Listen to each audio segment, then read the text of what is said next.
नमस्कार विद्यार्थियों, आज हम जीव द्रव्य संवर्धन एवं कायिक संकरण के बारे में अध्ययन करेंगे। सबसे पहले जब हम बात करते हैं जीव द्रव्य संवर्धन की, तो हम सभी जानते हैं कि पादप कोशिका जो कि टोटिपोटेंट होती है, संवर्धन माध्यम पर उचित पोषण देकर के हम उससे जो पादप निर्मित कर सकते हैं। लेकिन हम सभी जानते हैं कि पादप कोशिका जो कि दृढ़ कोशिका भित्ति से आबद्ध रहती है, अतः हमें पात्र संवर्धन विधि के अंतर्गत कई प्रयोग करने में समस्याएं उत्पन्न होती है। इस समस्या को कोशिका भित्ति को हटाकर दूर किया जा सकता है, जिससे हमें प्रोटोप्लास्ट प्राप्त होता है। और इस प्रोटोप्लास्ट को पात्र संवर्धन माध्यम में आसानी से ग्रोथ करने के साथ साथ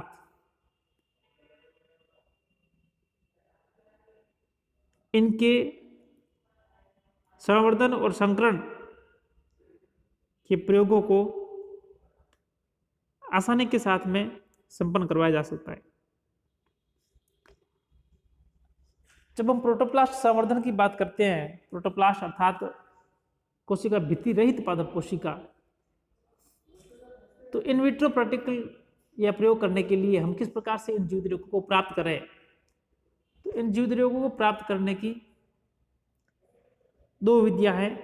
पहली है मैकेनिकल मेथड अर्थात यांत्रिक विधि, और दूसरी जो विधि है जीवद्रव्य प्राप्त करने की वो है एंजाइमेटिक मेथड अर्थात एंजाइम विधि। अब हम सबसे पहले देखते हैं मैकेनिकल मेथड। मैकेनिकल मेथड के अंदर जो भी प्लांट पार्ट लिया है, उसका टिश्यू आपने प्राप्त किया है, उस टिश्यू को आप जो सेल्स है उनको प्लाज्मोलाइसिस करते हैं और उसके बाद में माइक्रोस्कोप के अंतर्गत उन सेल्स को ऑब्जर्व करते हैं और उन सेल्स की जो सेल वाल है उसको नाइफ की सहायता से आप रिमूव करते हैं। बाद में प्रोटोप्लास्ट रिलीज हो जाते हैं मीडियम के अंतर्गत और उनको आप है जो कलेक्ट करके फर्दर है जो उन पर आप अपने वांछित प्रयोगों को अंजाम देते हैं। तो इस प्रकार की विधि के द्वारा हमें बहुत ही कम संख्या में और सुरक्षित जीवद्रव्य प्राप्त होते हैं। तो ये विधि इतनी ज़्यादा उपयुक्त नहीं है जीवद्रव्यों को प्राप्त करने के हिसाब से, क्योंकि इसमें है जो ज़्यादा मैन पावर की जरूरत होती है। साथ ही साथ इसकी जो दूसरी अन्य विधि है वो एंजाइमेटिक मेथड विधि है, जिसके द्वारा हम अधिक संख्या में जीवद्रव्य प्राप्त कर सकते हैं और उनकी गुणवत्ता भी अच्छी रहती है। इस प्रकार की विधि के अंतर्गत सबसे पहले जैसे हमने लीफ लिया है तो लीफ को स्टेरिलाइज कर देते हैं और उसकी एपिडर्मिस को हम रिमूव कर देते हैं और उसके बाद में प्लाज्मोलाइट्स जो सेल्स होती है इसके ऊपर हम पैक्टिनेज व सेल्यूलेज एंजाइम्स का कंबाइंड ट्रीटमेंट देते हैं, जिसके फलस्वरूप पैक्टिनेज व सेल्यूलेज पादप कोशिकाओं की कोशिका भित्ति को डिग्रेड कर देते हैं अर्थात विग्रहण कर देते हैं, जिसके फलस्वरूप में मीडियम के अंतर्गत जीवद्रव्यों की प्राप्ति होती है और इन जीवद्रव्यों को बाद में पृथक कर लेते हैं। और दूसरी जो इसकी विधि है या दूसरा जो इसका अल्टरनेट है उसके अंतर्गत सेम प्रोसीजर है, बस यहाँ पर हम दोनों एंजाइम पैक्टिनेज और सेल्यूलेज का कंबाइंड ट्रीटमेंट दे रहे थे। यहाँ पर सबसे पहले हम पैक्टिनेज का ट्रीटमेंट देंगे और पैक्टिनेज की ट्रीटमेंट देने के बाद में हमें जो सेकंड स्टेप पे है जो आपके सेल्यूलोज का ट्रीटमेंट देंगे, जिसके फलस्वरूप में प्रोटोप्लास्ट की प्राप्ति होगी। तो इस प्रकार से एंजाइमेटिक मेथड के द्वारा हमें जीवद्रव्य उच्च गुणवत्ता वाले और अधिक संख्या में और आसानी से प्राप्त हो जाते हैं। अब ये जो जीवद्रव्य हमने प्राप्त किए हैं, इन प्रोटोप्लास्ट का किस प्रकार से कृत्रिम परिस्थितियों में संवर्धन किया जाए और इसकी कौन कौन सी विधियां हैं उनके बारे में हम देखते हैं कि प्रोटोप्लास्ट संवर्धन की जो बात करते हैं, जो प्रयोगशाला के अंतर्गत आजकल विभिन्न प्रकार की विधियों का प्रयोग किया जाता है। इसके अंतर्गत सबसे पहले हम देखते हैं ऊपर की तरफ अगार एम्बेडिंग यानी अगार माध्यम पर है जो जीव द्रव्यों का संवर्धन। दूसरा विधि है वो लिक्विड कल्चर पोर्ड ओवर ए फीडेड लेयर यानी एक पोषण परत पर लिक्विड माध्यम के अंतर्गत जीव द्रव्यों का संवर्धन। तीसरी विधि है micro chamber of a plastic ring sealed with oil and cover slip. इसमें छोटा सा जो एक माइक्रो चैम्बर होता है जो कि प्लास्टिक रिंग के द्वारा सील्ड रहता है और उस पर जो ऑयल लगी रहती है और कवर स्लिप द्वारा उसको ढक दिया जाता है। और चौथी विधि के अंदर हैंगिंग ड्रॉप कल्चर यानी इसके अंदर है जो कल्चर है जो ऊपर की तरफ है बूंदों के रूप में लटकता हुआ पाया जाता है। तो ये विभिन्न प्रकार की जो विधियां हैं ये इन विट्रो संवर्धन के लिए जीव द्रव्यों को प्राप्त करने उन्हें कल्चर करवाने की अलग अलग विधियां हैं। इसके द्वारा हम जीव द्रव्यों की मात्रा को कई गुना बढ़ा सकते हैं। अब ये जो जीव द्रव्य हमने प्राप्त किए हैं और उनका संवर्धन किया है, अब इन जीव द्रव्यों को किस प्रकार से आपस में फ्यूज किया जाए, उनको किस प्रकार से आपस में जोड़ा जाए। तो जीव द्रव्यों का संलयन जो है वह दो प्रकार से होता है। पहला है स्वतः संलयन। स्वतः मतलब अपने आप स्पॉन्टेनियस फ्यूजन। सामान्यतः देखा गया कि जब कोशिकाओं को एंजाइमी उपचार के द्वारा हम जीव द्रव्य प्राप्त करते हैं तो उस समय अनेक जीव द्रव्य आपस में स्वयं ही जुड़ जाते हैं और अनेक बहुकेंद्र की ये संरचनाएं निर्मित कर देते हैं जिनको होमोकैरियंस कहते हैं। इन होमोकैरियंस अर्थात एक बहुकेंद्रीय संरचना में सामान्यतः 2 से लेकर के 40 केंद्र पाए जाते हैं। इसका अर्थ ये हुआ कि प्रत्येक होमोकैरियन का निर्माण 2 या इससे अधिक जीव द्रव्यों के संलयन के द्वारा होता है। इस प्रकार के संलयन से प्राप्त अंतर्जातीय संकरण के फलस्वरूप निर्मित जीव द्रव्यों के निर्माण से जो हमें होमोकैरियन सेल्स का प्राप्त होती है, जो कि अध्ययन या अनुसंधान कार्यों के संदर्भ में कोई खास उपयोगी नहीं होती है, क्योंकि इसके अंतर्गत होमोकैरियन के अंदर केंद्रक की संख्या नियंत्रित नहीं होती है या फिर ऐसे क्या है नियमित नहीं होती है। दूसरा जो जीव द्रव्यों के संलयन की विधि है वो है प्रेरित संलयन। प्रेरित मतलब किसी की उपस्थिति में संलयन प्रक्रिया को उत्साहित करना। प्रेरित संलयन स्वतः संलयन के मुकाबले शोध के लिए बेहद उपयोगी विधि है। इसके अंतर्गत 2 भिन्न भिन्न प्रजातियों के जीव द्रव्यों को सामान्यतः जो कि संलयन नहीं होते हैं उनको भी इन प्रेरक पदार्थों की उपस्थिति में संलयन करने के लिए अभिप्रेरित किया जाता है। इसमें एक ही पादप वंश की 2 अलग अलग प्रजातियों के जीव द्रव्यों को आपस में संलयन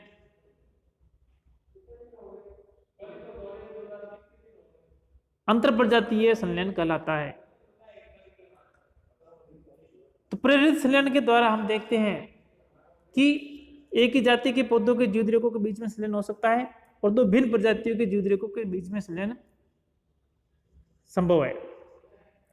तो इसका जो फायदा है, फायदा ये है कि जनरली हम देखते हैं कि पौधों के अंतर्गत कुछ प्रतिबंध होते हैं कि 2 भिन्न प्रजातीय पौधों के युग्मक आपस में संलयन नहीं कर पाते हैं, लेकिन इस बाधा को हम है जो जीव द्रव्य संलयन की विधि द्वारा दूर कर सकते हैं।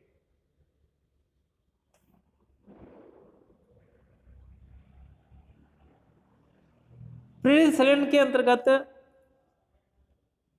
सबसे पहले विधि हो यांत्रिक विधि। इसमें जो संलयन होता है सूक्ष्म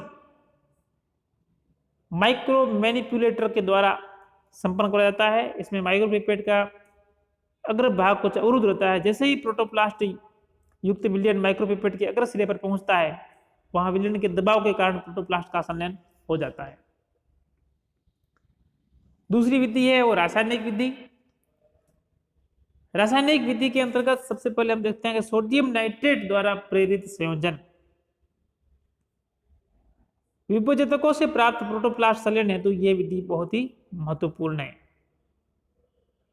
इस विधि में सोडियम नाइट्रेट है जो विभोजतक को से प्राप्त जीवद्रव्यों के संलयन के लिए प्रेरित करने में महत्वपूर्ण भूमिका निभाता है। दूसरी विधि जो है वो है पॉलीइथाइलिन ग्लाइकोल द्वारा प्रेरित संलयन। इस विधि के बारे में सर्वप्रथम काओ तथा मिचाइलुक ने रिपोर्ट किया था। इन्होंने बताया कि जीवद्रव्यों को 20 से 40% पॉलीइथाइलिन ग्लाइकोल के विलयन में रखने पर शीघ्र ही उनके मध्य संयोजन आरंभ हो जाता है।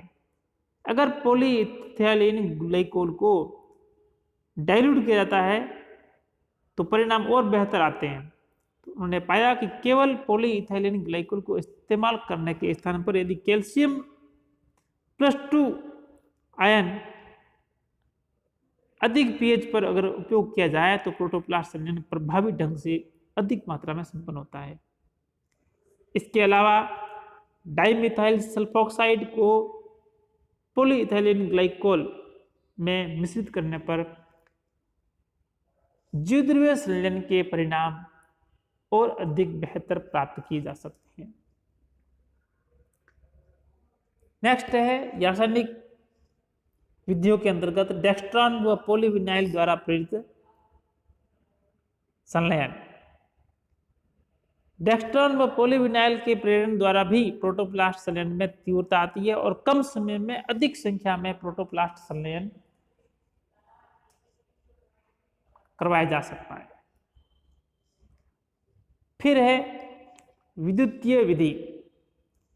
इस प्रकार की विधि के अंतर्गत जीवद्रव्य संलयन के लिए इलेक्ट्रिक फील्ड की उपयोगिता का सहारा लिया जाता है। इस विधि का प्रयोग जिमरमैन द्वारा 1982 में किया गया और उन्होंने बताया कि विद्युतीय संलयन से, जो कि एक जैव भौतिकी प्रक्रिया के द्वारा प्रोटोप्लास्ट संलयन सरलता से हो जाता है।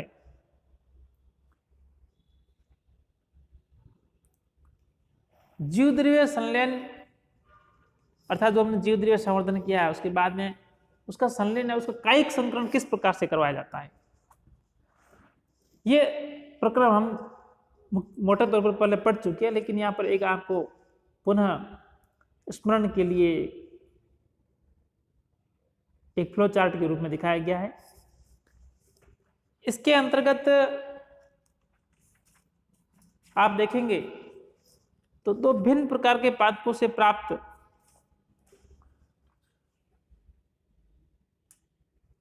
जीवद्रव्यक को है जो फ्यूज करवाया जाता है। बाद में इन संलयन जीवद्रव्यों का कृत्रिम माध्यम में संवर्धन करवाया जाता है और तत्पश्चात इन मध्य संलयन जीवद्रव्यों को कृत्रिम माध्यम पर ग्रोथ कराया जाता है। बाद में उनसे है जो प्लांटलेट्स का निर्माण किया जाता है, जो जिनका है जो संकरण के आधार पर चयन किया जाता है, संकरण गुणों के आधार पर।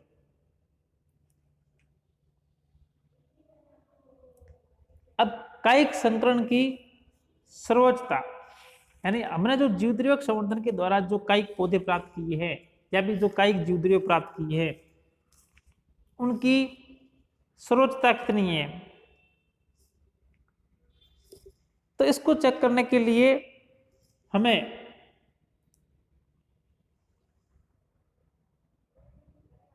दो या दो से अधिक जीवद्रव्यों के संलयन द्वारा निर्मित संलयन उत्पादों की गुणवत्ता एवं आवश्यकता के अनुसार उनका चयन करके इनको उपयुक्त पोषण माध्यम पर हम संवर्धित करवाते हैं।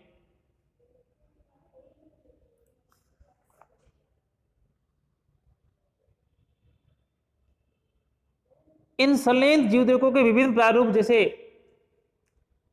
पेरेंटल टाइप, होमोकैरियोन्स एवं हेटेरोकैरियोन्स इत्यादि सभी ध्रुवीय माध्यम में पाए जाते हैं। इनमें से प्रजनन और गुणवत्ता की सुधार की दृष्टि से हेटेरोक्लिटस सर्वाधिक उपयोगी होते हैं और इनकी उपस्थिति संवर्धन माध्यम में लगभग 0.5 से 10% तक ही पाई जाती है।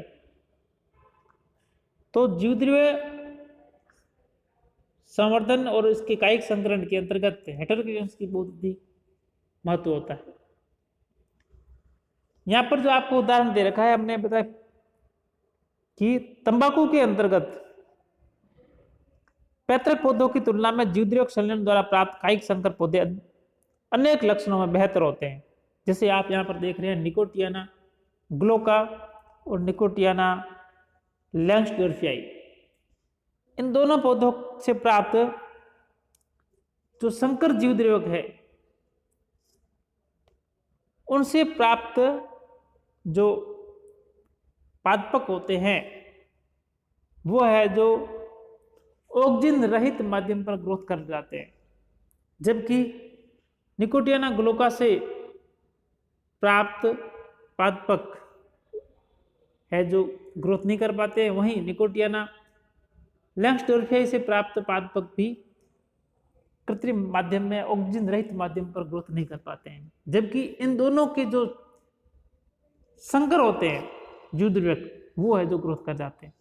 तो इस प्रकार से इस विधि के द्वारा हम कायिक संकरण की सर्वोच्चता को प्रमाणित कर सकते हैं।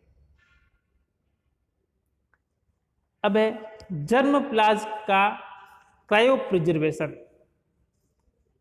जर्मप्लाज्म मतलब जनन द्रव्य जो कोशिका, शुक्राणु, अंडाणु, बीज किसी भी रूप में हो सकता है, जो कि किसी जीव के वंशवृद्धि के लिए आवश्यक होता है। उसके वंश को बनाए रखने के लिए उसकी आनुवंशिकता नियमों को एक पीढ़ी से दूसरी पीढ़ी को ले जाने के लिए महत्वपूर्ण इकाई के रूप में प्रयुक्त होते हैं। इस जर्मप्लाज्म का संरक्षण करना बहुत ही आवश्यक पहलू है। उसके लिए विभिन्न प्रकार की तकनीकें विकसित की गई, जिसके अंतर्गत आज जो महत्वपूर्ण आधुनिक टेक्निक है वो क्रायो प्रिजर्वेशन है। क्रायो प्रिजर्वेशन का मतलब है कि अति न्यून तापमान पर लिक्विड नाइट्रोजन के अंतर्गत -196 डिग्री सेल्सियस पर जर्मप्लाज्म का संरक्षण। इस विधि के अंतर्गत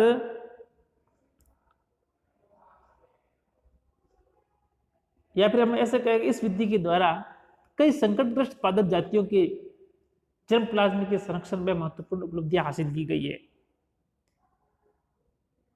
जो जातियां पेड़ पौधे जंतु बदलती हुई पर्यावरणीय परिस्थितियों के साथ में अपना अनुकूलन नहीं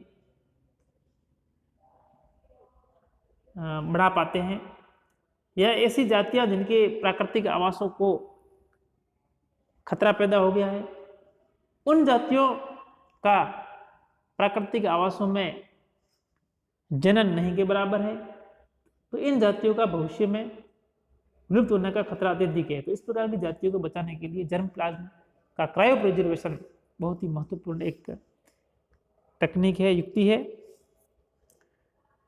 अब हम देखते हैं कि जो ये क्रायो प्रिजर्वेशन है, अर्थात तो निम्न ताप पर संरक्षण करते हैं लिक्विड नाइट्रोजन के अंतर्गत -196 डिग्री सेल्सियस पर। यह क्रायो प्रिजर्वेशन की टेक्निक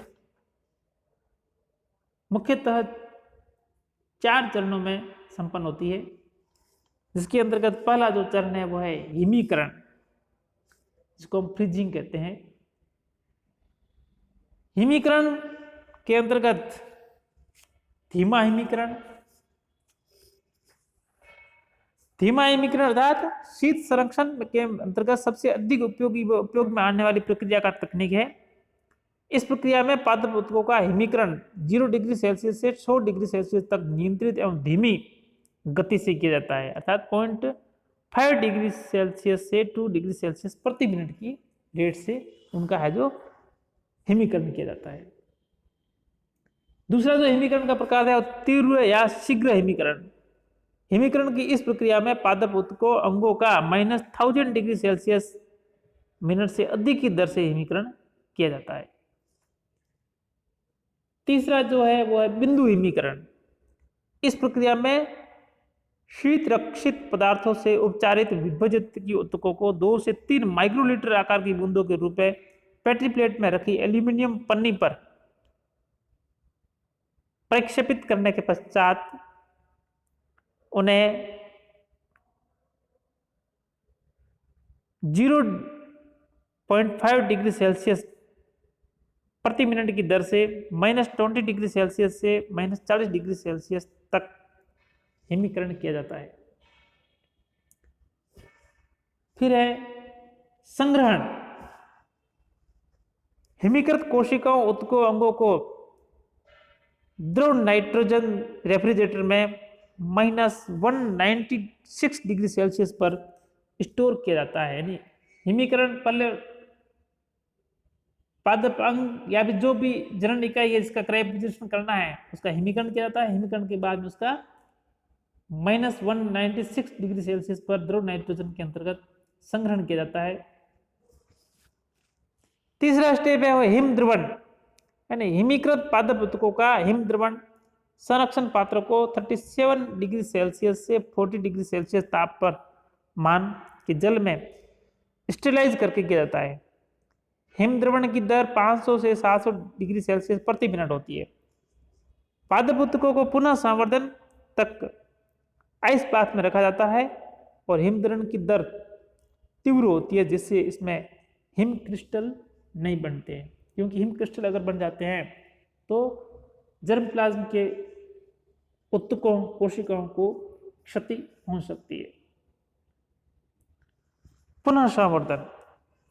सामान्यतः हिम द्रवित पादप ऊतकों को कई बार धोया जाता है जिससे इन्हें शीतरक्षी पदार्थों से मुक्त किया जा सके, परंतु आधुनिक समय में पादप ऊतकों को शीतरक्षी पदार्थों के साथ ही पुनः संवर्धित किया जाता है। इस प्रक्रिया में हिम द्रवित पादप ऊतकों को पहले फिल्टर पत्र डिस्क पर रखा जाता है तथा इन ऊतकों सहित फिल्टर पत्र डिस्क का संवर्धन माध्यम पर स्थानांतरित किया जाता है। यह प्रक्रिया तीव्रता के साथ में कई बार दोहराई जाती है जिससे शीतरक्षी पदार्थ तनु हो जाते हैं। अंत में पादप ऊतकों को प्रत्यक्ष रूप से संवर्धन माध्यम पर स्थानांतरित कर दिया जाता है। हिम संरक्षण की इस तकनीक का उपयोग आलू के पर्णोशीर्ष के जनन द्रव्य संरक्षण के लिए किया जाता है। अब क्रायोप्रिजर्वेशन तकनीक का महत्व। इस तकनीक के अंतर्गत सबसे बड़ा जो महत्वपूर्ण फायदा है वो है अपेक्षाकृत कम स्थान की आवश्यकता होती है। अन्य जो हम नेचुरल कंडीशन में या अन्य कोई बेसिक टेक्निक्स है क्रायोप्रिजर्वेशन की, उसके अंतर्गत हमें अधिक आवास की अधिक क्षेत्र की जरूरत होती है। इसमें बहुत ही कम एरियाज की जरूरत होती है, बहुत कम स्पेस की। जनन द्रव्य संरक्षण जर्म रहित होता है। जो भी हम इसका जर्म प्लाज्म संरक्षित कर रहे हैं उसके अंतर्गत किसी भी प्रकार का है जो संक्रमण नहीं होता है। जनन द्रव्य का दीर्घ अवधि तक संरक्षण किया जा सकता है। इसके अंतर्गत जनन द्रव्य की जो वाइबिलिटी है वो लंबे समय तक बनी रहती है, ये इसका एक फायदा है। संरक्षित जनन द्रव्य के आयात निर्यात की सहज सुलभ एवं सर्वोत्तम विधि है। ये जो क्रायोप्रिजर्वेशन है, जो भी हमने जर्म प्लाज्म संरक्षण कर रखा है, अगर हम उसको एक स्थान से दूसरे स्थान अर्थात एक देश से दूसरे देश अंतर्राष्ट्रीय स्तर पर भी इन जनन द्रव्यों का अगर हम एक्सपोर्ट और इंपोर्ट करना चाहे तो भी है जो इजीली और अप्रोचेबल और एक बहुत ही बेस्ट मेथड है। कम जीवन क्षमता वाले बीजों एवं क्लोनिंग द्वारा परिवर्धित किए जाने वाले पौधों के लिए यह विधि बहुत ही उपयोगी है। अब इस क्रायोप्रिजर्वेशन टेक्निक की क्या लिमिटेशंस है? सबसे पहले जो लिमिटेशंस है वह उच्च स्तरीय संवेदनशील सुविधाओं की आवश्यकता होती है। इस विधि को संपन्न करने के लिए, इस विधि के प्रोटोकॉल को फॉलो करने के लिए हमें उच्च स्तरीय संवेदनशील सुविधाओं की आवश्यकता होती है। वह बहुत जरूरी है जो कि हर स्थान पर संभव नहीं हो सकती है। दूसरी है अत्यधिक दक्षता की आवश्यकता। यानी इस विधि को द्वारा जर्म प्लाज्म को कंजर्व करना चाहे तो उसके लिए हमें स्किल्ड मैन पावर की जरूरत होती है। साथ ही साथ निम्न ताप पर संरक्षण के दौरान ऊतकों की क्षतिग्रस्त हो जाने की संभावना होती है। तो हमें इस बात का बहुत ही ध्यान रखना पड़ता है कि जो निम्न ताप पर संरक्षण करते हैं जर्म प्लाज्म का, तो उसके ऊतकों को क्षतिग्रस्त हो जाने की, अर्थात उसके अंतर्गत है जो आइस क्रिस्टल वगैरह बन जाने की फलस्वरूप कोशिकाओं को क्षति पहुंच सकती है, इसकी भी संभावना बनी रहती है। तो इस प्रकार से ये है जो कुछ इसकी लिमिटेशंस है, लेकिन इसके बावजूद भी इसका है जो बहुत महत्वपूर्ण उपयोग है। थैंक्स।